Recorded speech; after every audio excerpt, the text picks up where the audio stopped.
to talk about Purim today, and I'm going to read you this book about Sammy Spider's first Purim. Snip, snip, snip. Sammy Spider opened one sleepy eye as he peered down from his web. Beneath him on the kitchen table, Josh was using scissors to cut a shiny piece of fabric. Now Sammy, wide awake, "Mother," he shouted, "what is Josh doing?"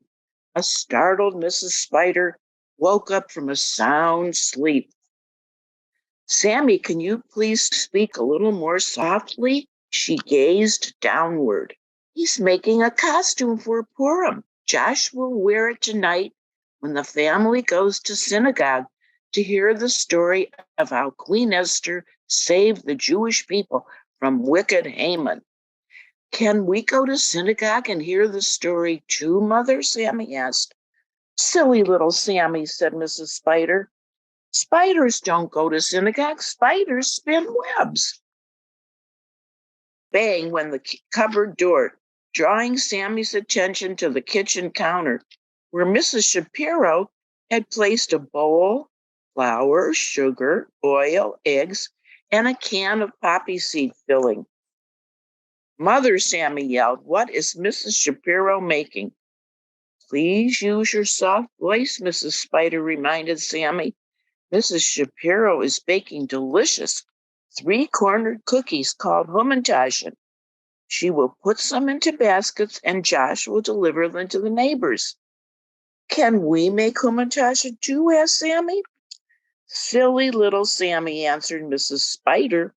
"Spiders don't make Hummentaschen. Spiders spin webs." Crack!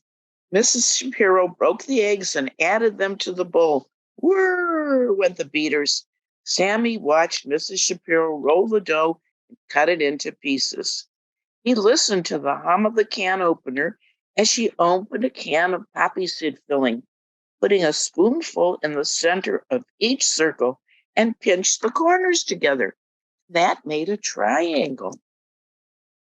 Suddenly, Sammy heard squirt, squirt, squirt coming from the kitchen table.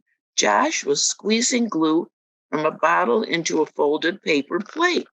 "Mother," screamed Sammy, "what is Josh doing now?" "Sammy, please speak quietly," said Mrs. Spider. "Josh is making a noisemaker called a grogger. Tonight he will twirl and spin it wherever he hears Haman's name." "Can I make a grogger too?" said Sammy. "Silly little Sammy," said Mrs. Spider. "Spiders don't spin groggers. Spiders spin webs."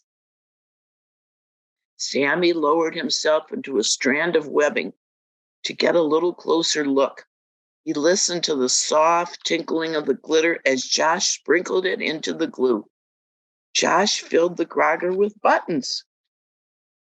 As he reached for the last handful, Sammy scurried inside the grogger.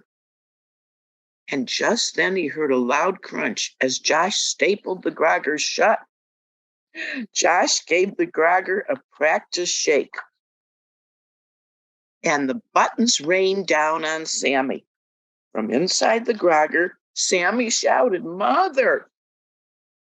"Honk!" Mr. Shapiro beeped the horn as he pulled the car into the driveway. "Dad's home," called Mrs. Shapiro. "Time to get ready for the services." Josh put down the grogger on the table and ran out to put on his costume. "Mother!" Sammy shouted again.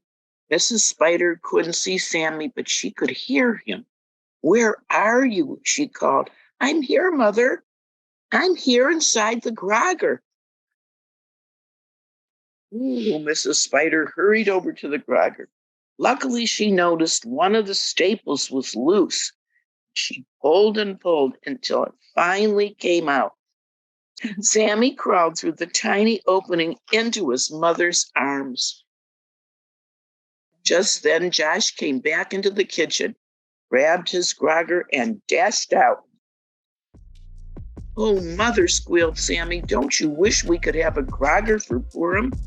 Mrs. Spider laughed. "We don't need a grogger. We have you, Sammy.